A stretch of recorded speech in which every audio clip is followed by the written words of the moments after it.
I want to tell you a story.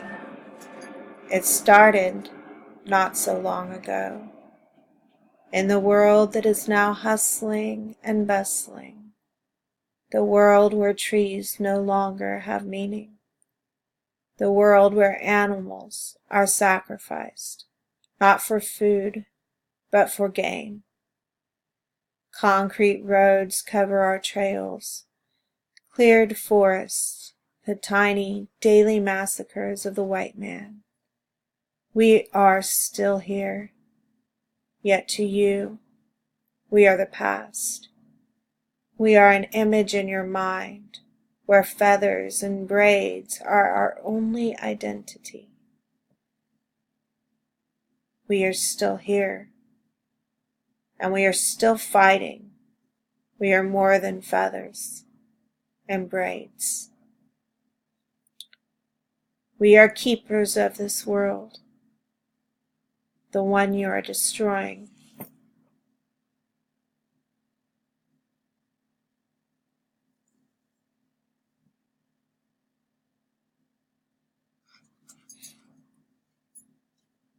We have survived.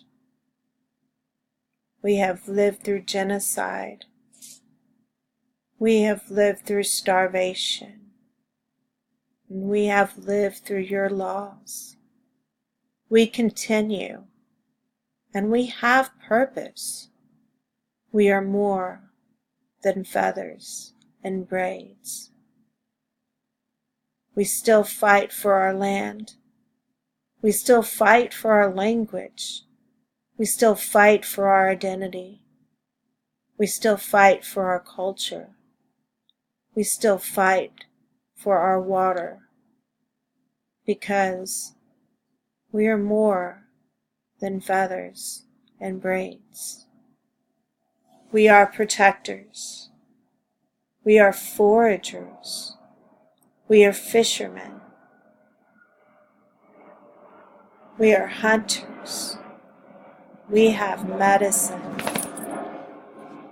We are more than feathers and braids. I am a chef. I'm a counselor. I am a computer programmer.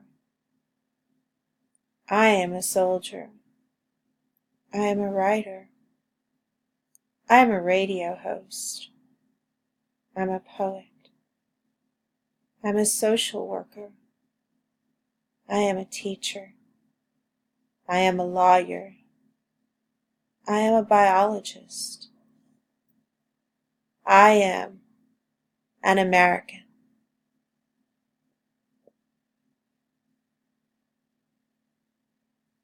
I am a human.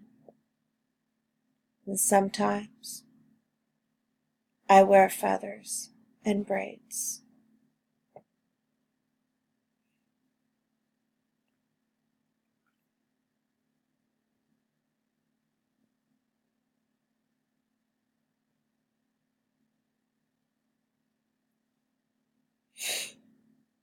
Hi, my name is Elora Rowan Nichols.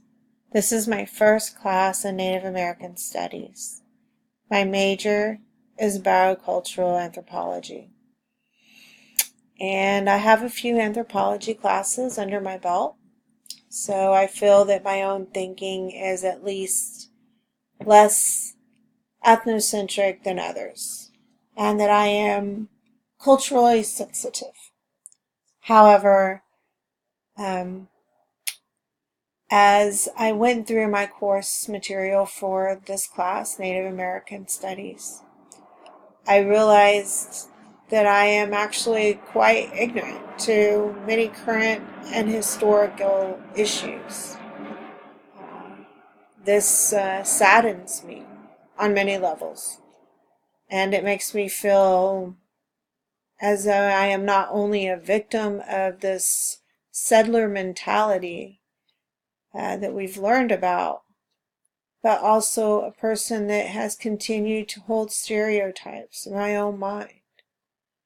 I mean, that being stated, I have spent many years avoiding ethnocentric ideals, certain cultural norms, certain gender norms. I've tried to raise my child without these boxes, shall we say, of what people are supposed to be and what we expect them to be in our mind, and how people are truly individual. And like I said, I have been quite ignorant to many things. I've realized that I've learned.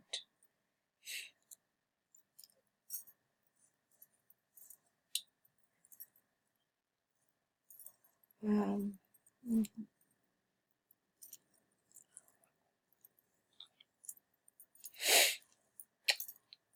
to to counteract this, and avoiding the ideals of ethnocentrism, I've studied different cultures and religious ideals.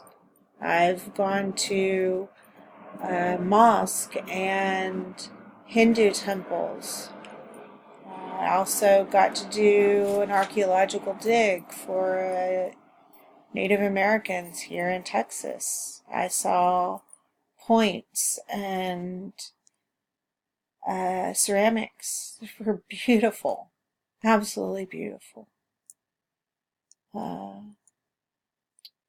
but like I said, I still didn't have this picture that I do now, and that is a little bit more broader than I had before.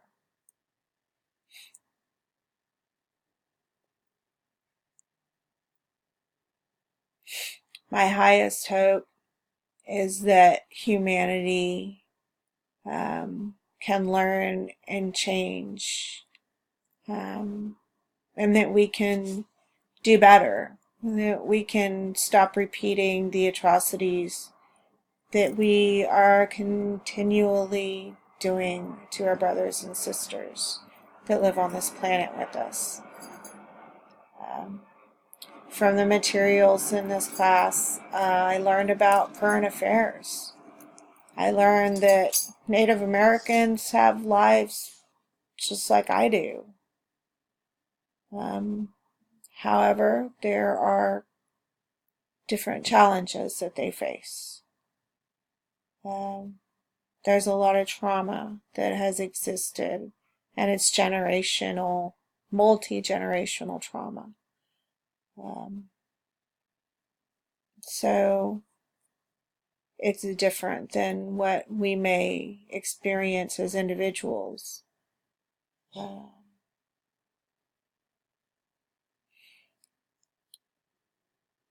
but as with all of the horrible events that mankind has inflicted upon each other, and families may inflict on other members of their families, friends, other humans, we sometimes make big mistakes. And hopefully we can learn from those. And I know for myself, when I read about traumas that other people have faced and other people have been able to come back from, they they're able to find themselves despite others trying to strip everything that makes them who they are away. Genocide not is one thing, but that's not all that Native Americans faced. They faced the loss of their identity that they had to hold on to and grasp and not let go of and hide, and some of it got lost in in those efforts, um, in those efforts to try to annihilate their identity as well as their tribes.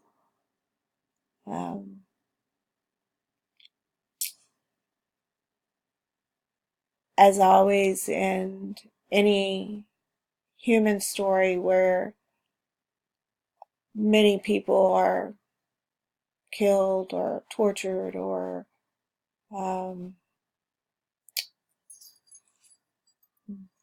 they have undergone horrible traumatic experiences, one of the things that I always find not only amazing but encouraging is that there's hope, that somehow we're going to get through this and we're going to cope. And Native Americans have lived through some horrible events, and they've coped with them in different ways, maybe not all positive ways, but they got through.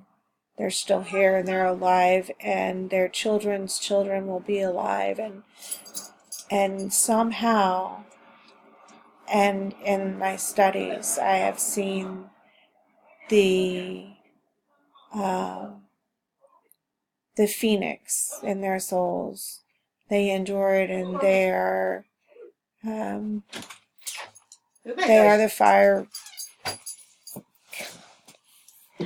the fire reborn of the ashes.